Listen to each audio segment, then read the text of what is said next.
Welcome to the next lectures on American literary history. We are moving on now to a period we call late modernism. It's just an extension really of modernism, and if you look at the dates you can tell from 1930 to 1960 we've subtitled it Literature of Crisis, and it really has a lot to do with how we coped with the Great Depression, and it brings us through World War II. Okay, we remember what the early part of modernism was like. It was sort of like a great big party. We closed up our borders. Now the party's over. The stock market crashes October of 1929 and puts the entire country in a panic. And the crash, along with the Dust Bowl in the Great Plains, causes mass poverty in the country. And we have families who are traveling, losing their homes and traveling across country, literally wearing rags, children with distended bellies, trying to seek work in other parts of the country, many of them finding their way to California in the form of migrant workers. And this one picture that you can see here is a very famous picture. Both of them are by photographer Dorothea Lange. And this one is entitled The Migrant Mother, and this picture itself has become really the face of the Depression. Interesting fact, this woman, she looks rather old and haggard. She's actually only about 32 years old, so the tragedy of the Depression really took its toll on her. Well, because of the Depression, people began to develop new ideas about the role of government in their lives. Up until this time, government was supposed to sort of stay in the background, and people started to realize maybe we need to rely on the government. Maybe the government has something that it can do to help us.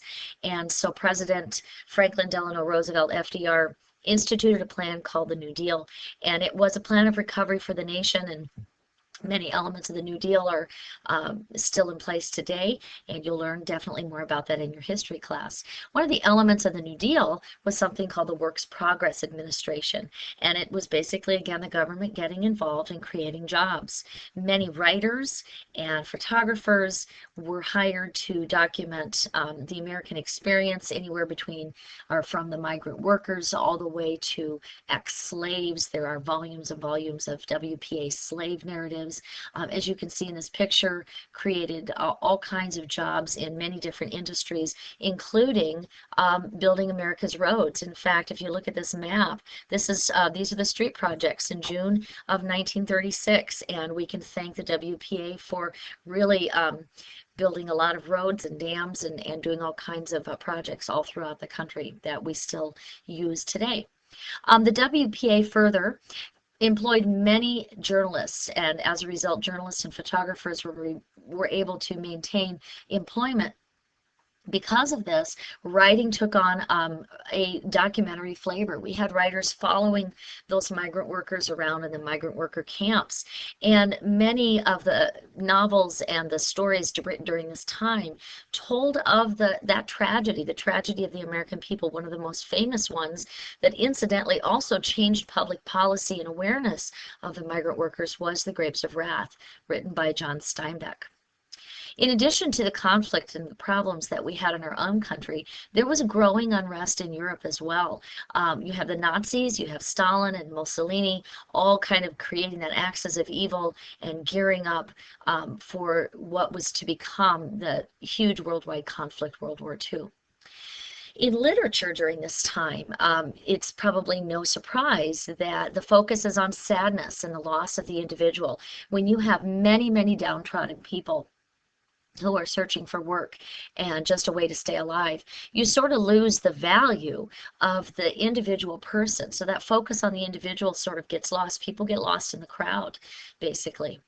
And I guess probably as a result of that, that sense of romanticism sort of re-enters, especially Southern Gothic romanticism, of which William Faulkner was a master. He once was quoted as saying, "Your illusions or your dreams are a part of you, like your bones and flesh and memory." So he kind of institutes that element of romanticism, especially in the South during this time.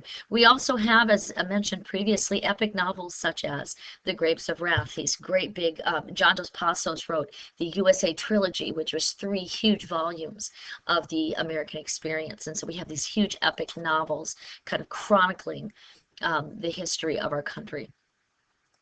Well, World War II happens during this time period, and as you all know, the United States enters World War II after the bombing of Pearl Harbor on December 7th of 1941. And the war's over. We've won the war, and now we are entering a new war, something called the Cold War. And the Cold War was after World War II, even though we were allies with the Russians, we were afraid of nuclear warfare with the Russians. And as you can see there, we were really afraid of the takeover of the United States and the world really by communism. And so the Cold War begins, and we begin to fight a war of chicken, basically a game of chicken. And a gentleman who was really good at mongering the sort of fear that's involved with the communism scare was Senator McCarthy, who happened to be from the great state of Wisconsin. And we'll get into more what McCarthy did with the Red Scare. We called it, if you were considered to be a communist, they called you a red or a commie. Senator McCarthy just really single-handedly destroyed many people's lives during this time period. We'll talk more about it when we read The Crucible later on, because it's actually, believe it or not, very closely related to that element. But there is that sense of fear during the Cold War and the Red Scare. However, here we are, we enter into the 50s and the 60s, and prosperity at last. We've made it through a major world conflict, and World War II actually served to get us out of the Depression, and now we have become, once again, a happy and prosperous nation. The literature during the time of this period after the war focused on a trend in poetry and stories that did focus on personal experiences. So in this time period, we have really an interesting dichotomy. We have the earlier part of the time period focusing on the loss of self, and then the later part of the time period really wanting to draw us into those personal memories and those childhood experiences. And so we have very famous authors such as Harper Lee writing To Kill a Mockingbird right on the edge of this time period. And that's a story, along with many other short stories and novels, that focused on those personal experiences, those childhood memories.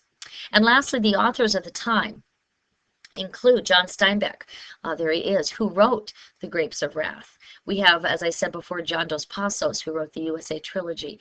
William Faulkner, there he is, who wrote just a plethora of novels set in the South and the struggles that were unique really to that little tiny, what he liked to call postage stamp of the world. Thomas Wolfe was writing during this time, playwright Eugene O'Neill, and there Harper Lee. Now, of course, as always, there are many, many other authors that were writing during this time. This was a rich time of growth and change and tragedy and recovery. And we're going to move on now from this period. Our very last show, our very last lecture is going to be called Post-Modernism, and that brings us into the era today. So stay tuned and please watch the next lecture as soon as you're done with this one.